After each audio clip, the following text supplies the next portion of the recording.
Indo British advanced pain clinic నొప్పి మాయం surgery దూరం ఫర్ అపాయింట్మెంట్స్ 9155515563. నమస్తే, వెల్కమ్ టు ఐ డ్రీమ్. ఇప్పుడు ప్రపంచాన్ని అగైన్ మరో వైరస్ వణికిస్తోంది అని చెప్పొచ్చు. HMPV virus. కరోనా వైరస్ తర్వాత 5 ఏళ్ల గ్యాప్ తర్వాత మళ్ళీ హెచ్ఎంపీవీ వైరస్. ఇది చైనాని పూర్తిగా అతలాకుతలం చేస్తోంది. హాస్పిటల్స్ అన్నీ కూడా నిండిపోయిన పరిస్థితి కనిపిస్తోంది. మరి ఏం జరగచ్చు, అగైన్ మళ్ళా లాక్డౌన్ జరగచ్చా, ఇట్లాంటి రకరకాల వార్తలు వస్తున్నాయి. సో ఒకసారి మాట్లాడదాం. మనతో పాటు సిసిఎంబి రిటైర్డ్ సైంటిస్ట్ జగన్నాథం గారు మనతో పాటు జాయిన్ అయ్యారు. సార్ నమస్తే. సార్ నమస్కారం. Yeah, after very very long time sir, 5 ఏళ్ల తర్వాత మళ్ళా ఇంకో వైరస్ రాబోతోంది, ప్రపంచాన్ని వణికించబోతోంది అని వార్తలు వస్తున్నాయి sir. Sir first of all అందరికీ తెలుసుకోవాల్సిన విషయం ఏంటంటే హెచ్ఎంపీవీ వైరస్ అసలు ఇది ఏంటి, ఎందుకు ఇట్లా భయపడుతున్నారు? చైనాలో ఉంది, ఇప్పుడు అది స్ప్రెడ్ అయిపోయిందా, ఎన్ని డేస్ కింద వచ్చింది? ఇది చాలా ముఖ్యమైనటువంటి ప్రశ్న అండి. చైనా నుంచి వచ్చినటువంటి వైరస్ స్ప్రెడ్ అయిపోతుందా, స్ప్రెడ్ అయ్యిందా, అవబోతుందా, ఇలా మీరు ప్రశ్నిస్తే మనకి చైనాతో వైరస్లతో వచ్చినటువంటి అనుభవాన్ని పురస్కరించుకొని ఆలోచన చేసినట్లయితే అక్కడ కొంతవరకు పూర్తిగా స్ప్రెడ్ అయిన తర్వాత మాత్రమే కొంత న్యూస్ బయటకు వస్తుందనే విషయం మనకి స్పష్టంగా తెలుస్తుంది. ఎర్లియర్ ఉన్నటువంటి అనుభవాల దృష్ట్యా COVID-19 వచ్చినప్పుడు కూడా పూర్తిగా మిగతా ప్రాంతాల్లోకి విజృంభణ అయ్యి మిగతా ప్రాంతాల్లో కూడా వ్యాప్తి చెందిన తర్వాత అప్పుడు చైనాలో ఒక వైరస్ అటాక్ అయిందనేటువంటి విషయం ప్రపంచానికి తెలిసింది. కాబట్టి ఈ విషయం ప్రస్తుతం అయితే అప్పటికంటే సోషల్ మీడియా ద్వారా మరింత త్వరగా వచ్చే అవకాశం ఉంది కాబట్టి కొంచెం ముందుగా వస్తే వచ్చి ఉండొచ్చు. ఇది కూడా ఊహాగానమే. మొట్టమొదటిగా ఈ వైరస్ వ్యాప్తిని కూడా ఊహాగానం అని అన్నారు. కానీ తర్వాత మన ప్రభుత్వం కూడా ఈ వైరస్ యొక్క వ్యాప్తిని నిర్ధారణ చేసి ఇది జరుగుతోంది, దీని గురించి మేము పరిశీలనలు చేస్తున్నాము, దీని పరిస్థితి ఎలా ఉంటుందనే విషయం మీద నిఘా ఉండిచ్చామనే విషయాన్ని కూడా మన ప్రభుత్వం కూడా తెలియజేయడం జరిగింది. ఈ పరిస్థితుల్లో ఈ human pneumonia virus, meta pneumonia virus అనే వైరస్, ఇది కూడా ఒక కొత్త వైరస్. అంటే ఈ వైరస్ 2000 సంవత్సరంలోనే కనుక్కొని దీని మీద పరిశోధనలు చేశారు. ఇది చేసినప్పుడు ఇది నిమోనియా లాంటి వ్యాధి, అంటే కోవిడ్ లో మనకి ఏ రకమైనటువంటి లక్షణాలు కనిపించాయో రమారంగా అటువంటి లక్షణాలు దీంట్లో కూడా కనిపిస్తున్నాయి. అయితే మీరు అడిగిన ప్రశ్నలో ఇది ఎప్పుడు ప్రారంభమైంది అనేటటువంటి విషయం మనం సమాధానం చెప్పాలంటే ప్రారంభం దీన్ని గుర్తించింది 2000 సంవత్సరంలో. ఇది జంతువుల నుంచి మనుషులకు వ్యాప్తి చెందిందన్న విషయం కూడా మనకి కొంతవరకు తెలుసు, జూనాటిక్ వైరస్ అని. అయితే చైనాలో ఎప్పుడు ప్రారంభమైంది? ఇది కరోనా వైరస్ లా కాకుండా దీని పరిస్థితి 3 రోజుల నుంచి వారం రోజుల దాకా ఉంటుందని దీని ప్రభావం. అంటే ఒకసారి ఇన్ఫెక్ట్ చేసిన తర్వాత ఇది వైరస్ సోకింది అని తెలియడానికి ఒక 3-4 రోజులు పడుతుంది. ఎందుకంటే ఆ లక్షణాలు క్రమేపీ పెరగాలి. ఈ లక్షణాలు పెరిగేలోగా ఈ అంటువ్యాధుల్లో ఉన్నటువంటి ఒక ప్రమాదకరమైనటువంటి లక్షణం ఏమిటంటే ముందర మనకు లక్షణాలు కనిపించవు. కాబట్టి వీళ్ళకి ఏ విధమైనటువంటి వ్యాధి లేదు అనుకుంటాం. కానీ వాళ్ళు మన మధ్యలో ఉంటారు, ఈ వైరస్ సోకిన వాళ్ళు. ఈ మధ్యలో ఉన్నప్పుడు సోకిన వాళ్ళు వీళ్ళందరూ ఇది మనకి ఎప్పుడైతే వ్యాధిని గుర్తించే స్థితి దాకా లేదో ఈ లోగానే వ్యాధి గుర్తించే లోగానే వీళ్ళు చాలా మందికి వ్యాప్తి చేస్తారు. అటువంటి ప్రమాదం ఉన్నటువంటి వైరస్లు ఇవి. కాబట్టి మనం ఏంటంటే ఈ వైరస్లు వస్తున్నాయి అనేటటువంటిది వాళ్ళ దగ్గర వచ్చినట్టుగా మనకు ఆల్రెడీ ఒక వారం 10 రోజుల దాకా ముందే అయి ఉండొచ్చు. అందులో క్రమేపీ సంఖ్య పెరిగిన తర్వాత మాత్రమే వార్త వస్తుంది. వార్త అనేటువంటిది ఒక క్రిటికల్ మాస్, అంటే ఒక నిర్దిష్టమైనటువంటి ప్రజలకి సోకి వాళ్ళు కొంత బాధలు పడుతున్నారు అనేటువంటి విషయం వచ్చినప్పుడు మాత్రం ప్రచార మాధ్యమాలు ప్రజలందరూ కూడా దాని మీద దృష్టిని సారించడం జరుగుతూ ఉంటుంది సాధారణంగా. అలా పరిస్థితుల్లో కనుక మనం ఆలోచించినట్టయితే ఒక 15 రోజులు 20 రోజుల క్రితమే ప్రారంభంలో ఉండవచ్చు. ఆ సంఖ్య క్రమేపీ పెరిగే కొద్దీ గత 3-4 రోజులుగాను మనకు వార్తలు ఇది సోకింది అనేటటువంటి వార్త వస్తోంది. కాబట్టి ఇది ఎప్పుడు వచ్చిందనే విషయాన్ని మనం చెప్పడం అనేటువంటి ప్రస్తుతం కష్టమైనప్పటికీ ఇదైతే న్యూమోనియా చూపిస్తున్నటువంటి హ్యూమన్ మెటా నిమోనియా వైరస్ అనేటటువంటి వైరస్ ప్రజలకి సోకిందని, ఇది అనేక మందికి వ్యాప్తి చెందుతోందని, దీనివల్ల మనకి వైద్య పరికరాలు ఏవైతే ఉంటాయో వైద్యశాలలు వాటి మీద ఒత్తిడి పెరిగే అవకాశం ఉందని, చైనాలో ఇది ప్రస్తుతం విజృంభణలో కూడా ఉంది, విజృంభణ దిశగా ఉంది అన్న విషయం అయితే అది కొంత ఊహాగానం కావచ్చు, వార్త కావచ్చు. ప్రస్తుతం అయితే వార్తలాగే కనిపిస్తోంది ఊహాగానం కంటే. అది దాని తాజా పరిస్థితి అనిపిస్తోంది. Yeah, exactly what is the meaning of HMPV sir? అంటే కరోనా వైరస్కి కరోనా వైరస్ అంటే ఏంటి, ఇప్పుడు హెచ్ఎంపీవీ వైరస్ అంటే ఏంటి? అంటే 2001లోనే ఇది వచ్చింది, మరి విజృంభణ ఇన్ని ఇయర్స్ తర్వాత 23 ఏళ్ల తర్వాత ఎందుకు ఇప్పుడు విజృంభిస్తోంది?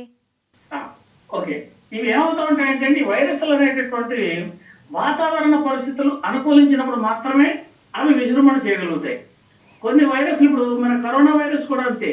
ఈ శీతాకాలం వచ్చినప్పుడు, చలి పెరిగినప్పుడు ఇన్ఫ్లుయెన్జా వైరస్ ఇటువంటివన్నీ వస్తూ ఉండడం సహజంగా మనం చూస్తూ ఉంటున్నాం. వాతావరణ మార్పులు వచ్చినప్పుడు ఈ వాతావరణ మార్పుల వల్ల కొన్ని వైరస్లు వాటికి సహజంగా ఉండేటువంటి లక్షణం వల్ల అవి గ్రోత్ అంటే అవి అభివృద్ధి చెందేటటువంటి అవకాశాలు పుష్కలంగా ఉన్న సమయాల్లో ఇవి విజృంభణ చేస్తూ ఉంటాయి.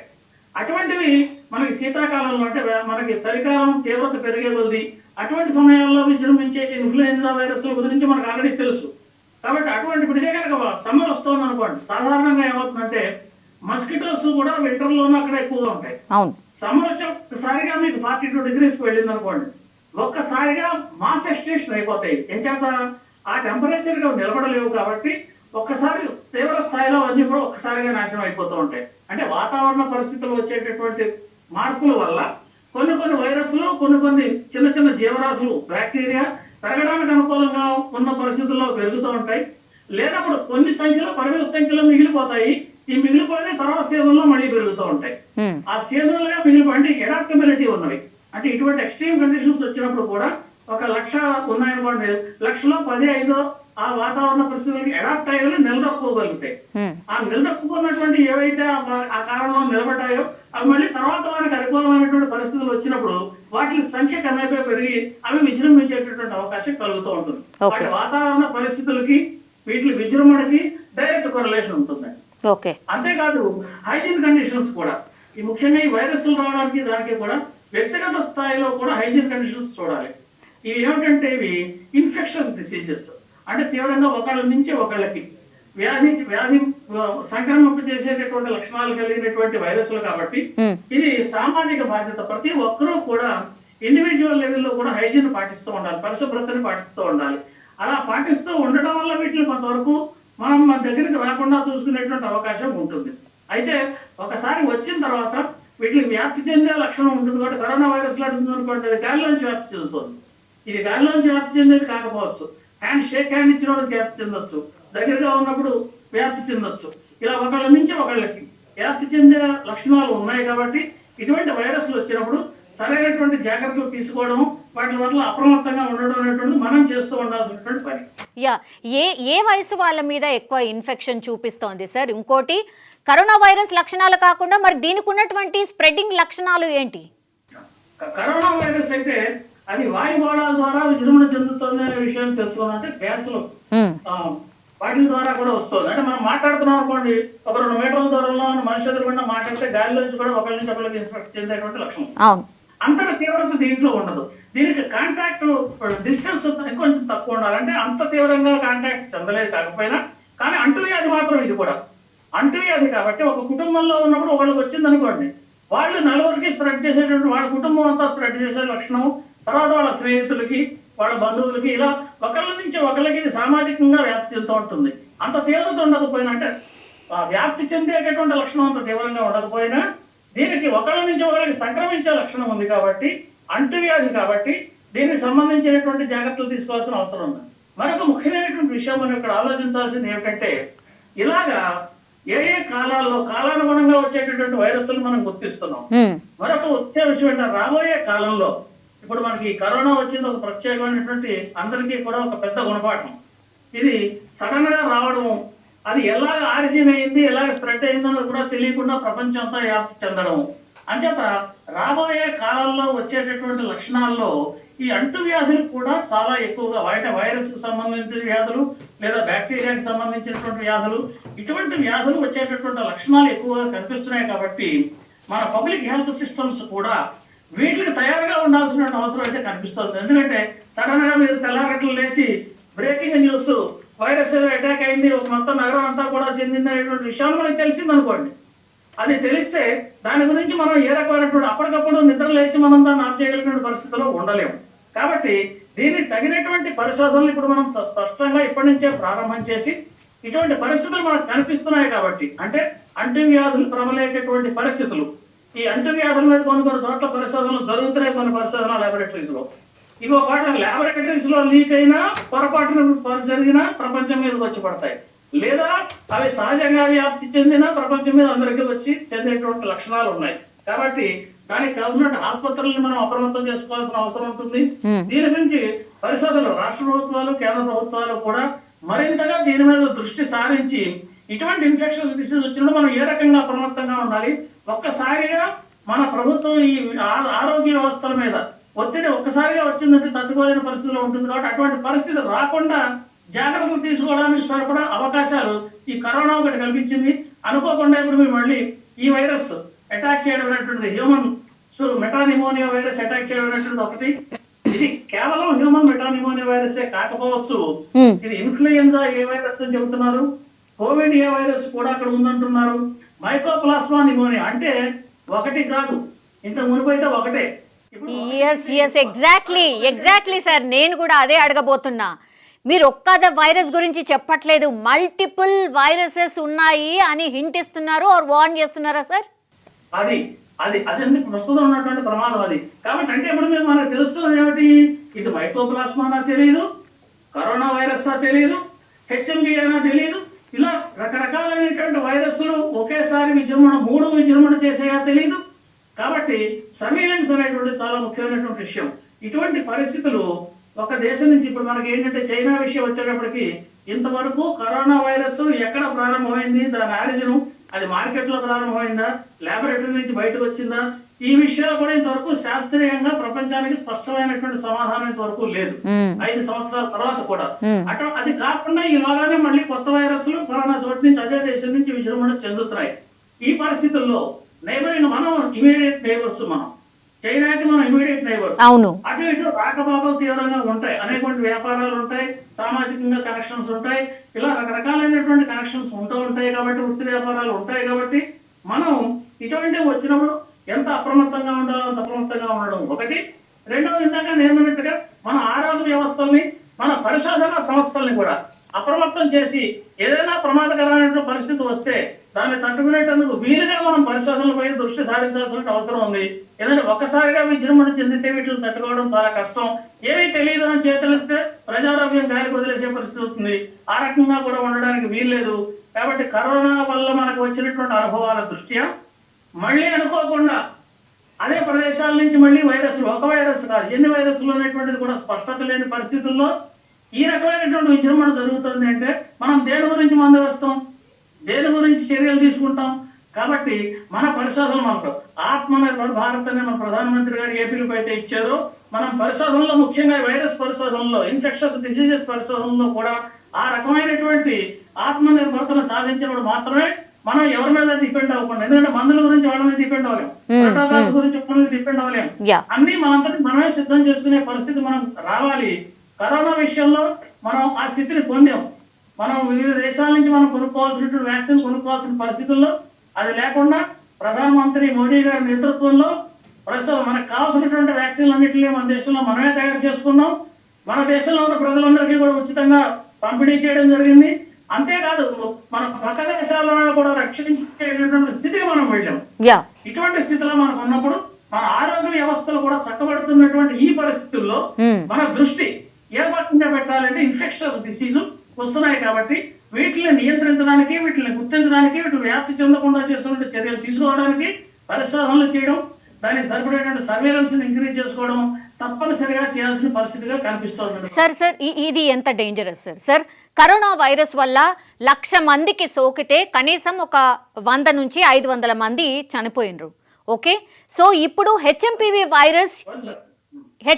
వైరస్ ఎంత డేంజరస్ సార్ మీరు చెప్పిన దాని ప్రకారం అయితే మల్టిపుల్ వైరసెస్ ఉండొచ్చు అంటున్నారు అంటే కరోనా కంటే కూడా డేంజరస్ వైరసెస్ ఉన్నాయి అనేటువంటిది అయితే మీరు హింట్ ఇస్తున్న పరిస్థితి కనిపిస్తోంది ఇవి సోషల్ మీడియాలో వచ్చిన ఊహాగానాలు ఇప్పుడు మనం ఏ రకంగా అయితే కరోనా ఆరిజిన్ గురించి ఊహాగానాలు చేసామో ఇది మార్కెట్ నుంచి వచ్చిందా ల్యాబొరేటరీలో నుంచి లీక్ అయి పరిశోధనలో బయటపడిందా ఇలా తెలియని పరిస్థితుల్లోంచి వచ్చినటువంటి ప్రదేశం నుంచి మనం మాట్లాడుకుంటున్నాం.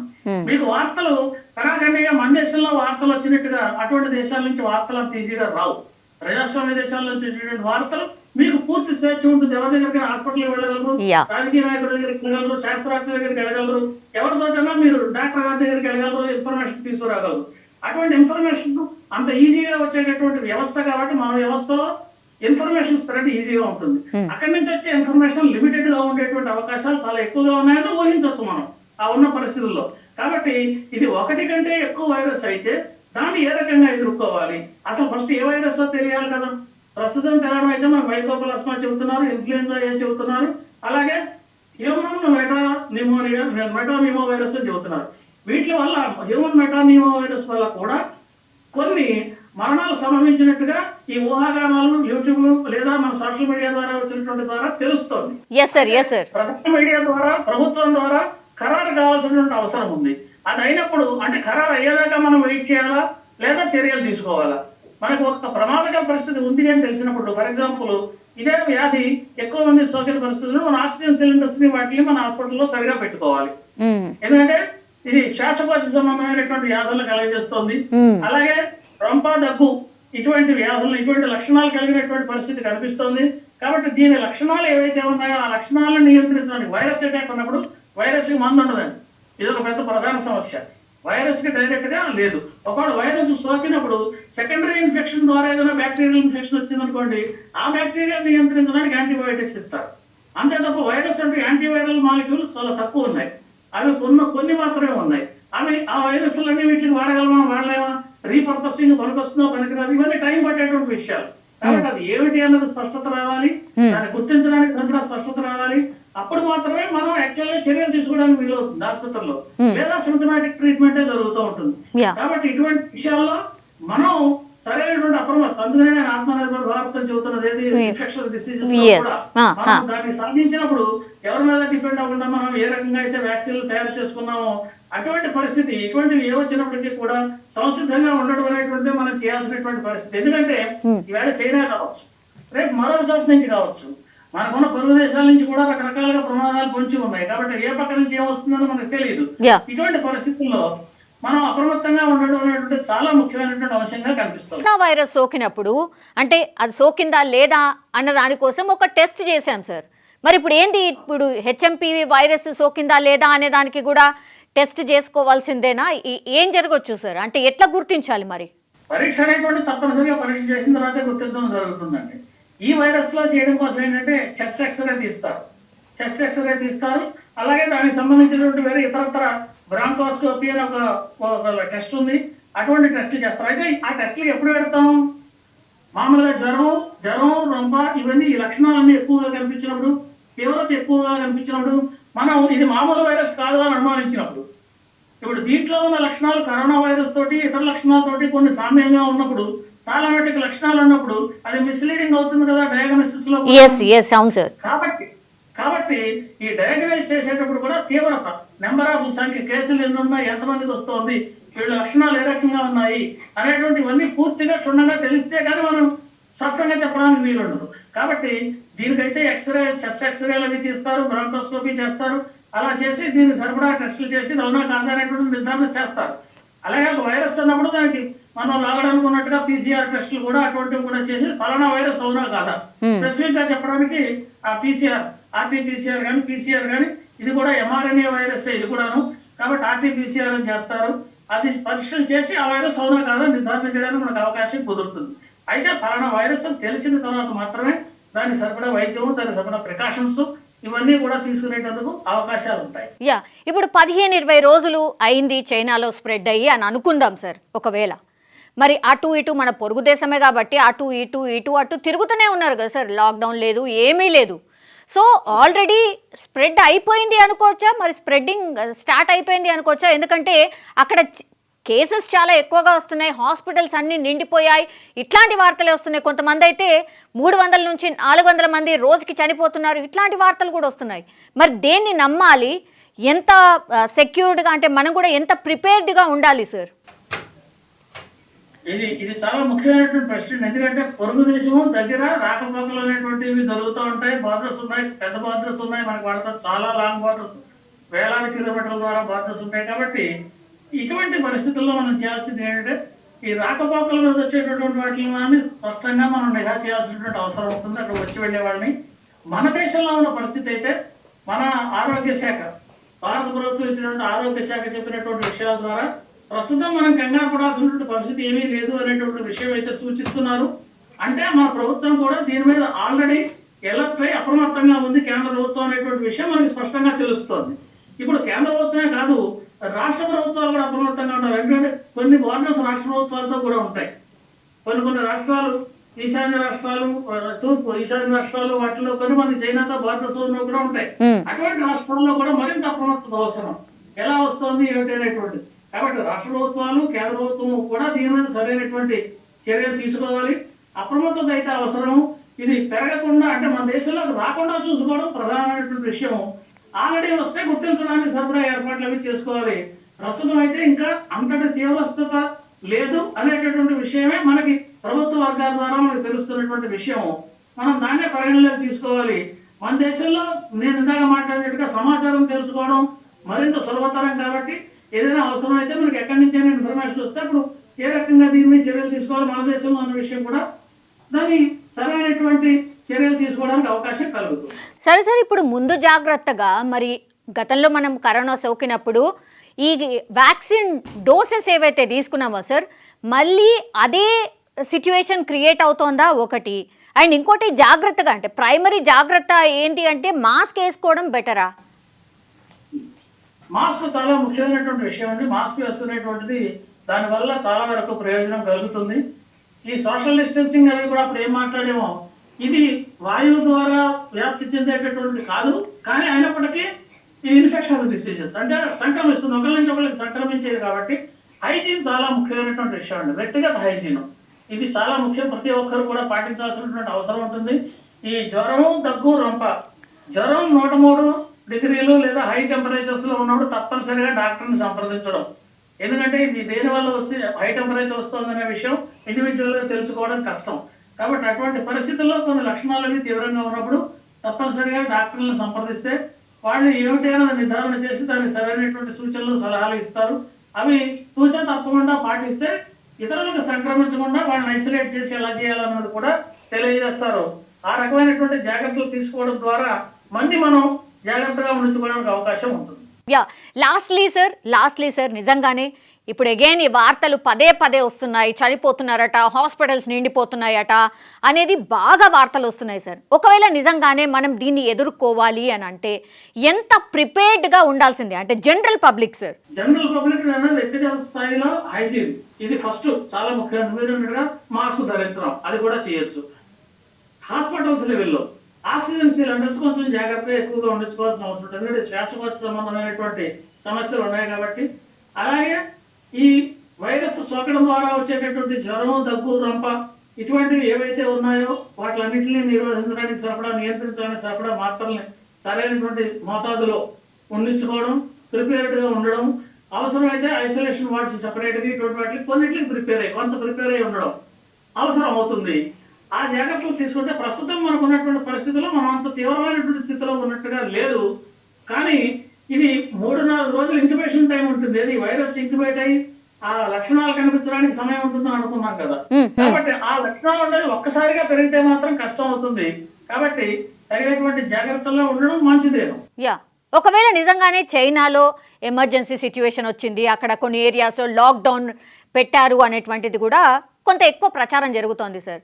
నిజంగానే ఇట్లాంటి స్ప్రెడ్ ఇంకా చాలా తీవ్రంగా ఉంటే లాక్డౌన్ సిచ్యువేషన్ రావచ్చా సార్? లాక్డౌన్ డిసిషన్ తీసుకోవచ్చా? మన దగ్గర అంతటి పరిస్థితి రావడానికి అవకాశం లేదు. ఆల్రెడీ అక్కడ విజృంభించింది అన్న విషయం మనకి తెలిసింది కాబట్టి, అది కొంచెం ముందుగా తెలిసిందని అనుకుంటున్నాం కాబట్టి దానికి సరిపడా చర్యలు కనుక మనం ఇప్పటి నుంచి కనుక తీసుకుంటే అక్కడి నుంచి వచ్చే రాకపోకలు, ప్రయాణికులు ఇటువంటి వాటి మీద ఆ వస్తువులు కావచ్చు, మనుషులు కావచ్చు, జంతువులు కావచ్చు, ఈ రాకపోకలు ఏవైతే ఉంటాయో ఆ రాకపోకలు ట్రాన్స్పోర్టేషన్ లో ఉండేటటువంటి వాటిలో తగిన జాగ్రత్తలు తీసుకోవడం ద్వారా అది ఇక్కడికి మన దగ్గరికి రాకుండా మనం తగిన జాగ్రత్తలు తీసుకోవడం చేయడం వల్ల కొంతవరకు దీన్ని నియంత్రణ చేయడానికి వీలవుతుంది. రెండవది మన ఆరోగ్య వ్యవస్థల్ని అప్రమత్తం చేసుకుంటూ ఉండడం. ఈ రెండిట్ల వల్ల మనం దీన్ని తప్పనిసరిగా ఇటువంటి దాన్ని, ఎందుకంటే కరోనానే ఎదుర్కొన్నాం, అంతటి మహమ్మారినే ఎదుర్కొన్నాం. 140 కోట్ల పైబడి 280 కోట్ల డోసుల వ్యాక్సిన్లను తయారు చేసి ప్రజలందరికీ ఉచితంగా పంపిణీ చేసినటువంటిది భారతదేశం. పక్క దేశాలకు కూడా వేయలేనటువంటి భారతదేశం. మనం స్వయం సమృద్ధిని సాధించామనే చెప్పచ్చు ఆ విషయంలో. కాబట్టి ఎదొచ్చి మనం ఏం చేయాలంటే పరిశోధనల విషయంలో మరింత అప్రమత్తంగా ఉండాలి. ఈ వైరస్ల మీద, ఇన్ఫెక్షన్ డిసీజెస్ మీద పరిశోధన మీద మరింత దృష్టి సారించినట్టయితే ఇటువంటి వాటిని ఎదుర్కోవడానికి మనం ప్రమాణమేగా అప్రమత్తంగా ఉన్నామని స్పష్టంగా చెప్పచ్చు. Yes sir. Sir lastly sir, అందరి అంటే జనరల్ పబ్లిక్ పర్సెప్షన్లో సార్ ఇప్పుడు జ్వరం వచ్చింది అనుకోండి, ఇప్పుడైతే చలికాలము చాలా ఫ్లూ చాలా ఎక్కువగా ఉంటుంది, ఈ వైరస్కి సంబంధించిన జ్వరాలు కూడా చాలా ఎక్కువగా వస్తున్నాయి సార్. ఇప్పుడు అందరికీ కూడా జలుబు దగ్గు ఇవన్నీ ఉన్నాయి సార్. సో ఇప్పుడు ప్యానిక్ కాకుండా ఉండడానికి, మేబీ ఈ హెచ్ఎంపీవీ వైరస్ మనకే సోకిందేమో అని అనుకోకుండా ఉండడానికి దాని ఎగ్జాక్ట్లీ లక్షణాలు ఏంటి సార్? ఏ సిట్యుయేషన్లో నిజంగానే ఐసోలేట్ కావాల్సిన అవసరం ఉంది అండ్ హాస్పిటల్లో సరైన ట్రీట్మెంట్ తీసుకోవాల్సిన అవసరం ఉంది సార్? హై టెంపరేచర్ వస్తుంది అంటే సరైనటువంటి జాగ్రత్త తీసుకోవాలి. ఇది రన్నింగ్ నోస్ కూడా ఉంటుంది. దీంతో పాటు రన్నింగ్ నోస్ వచ్చినప్పుడు ఒకవేళ తుమ్ము, దగ్గు ఇటువంటివి వచ్చినప్పుడు చేతుల మీద ఇలా అడ్డం పెట్టుకుని, లేదా మాస్క్ ఏదైనా గుడ్డడ్డం పెట్టుకుని దాన్ని అలా అడ్డం పెట్టుకుని ఆ తుమ్ము, దగ్గు మొదలైనటువంటి ప్రక్రియలు ముఖ్యంగా పబ్లిక్ ప్లేసెస్లో, ఇంట్లో ఉన్నప్పుడు కూడా తగిన జాగ్రత్తలు తీసుకుంటాం. దీనివల్ల వ్యాధి ఒకరి నుంచి ఒకరికి రాకుండా చూడొచ్చు. మాస్క్ ధరించడం వల్ల కొంతవరకు ప్రివెంట్ చేయొచ్చు.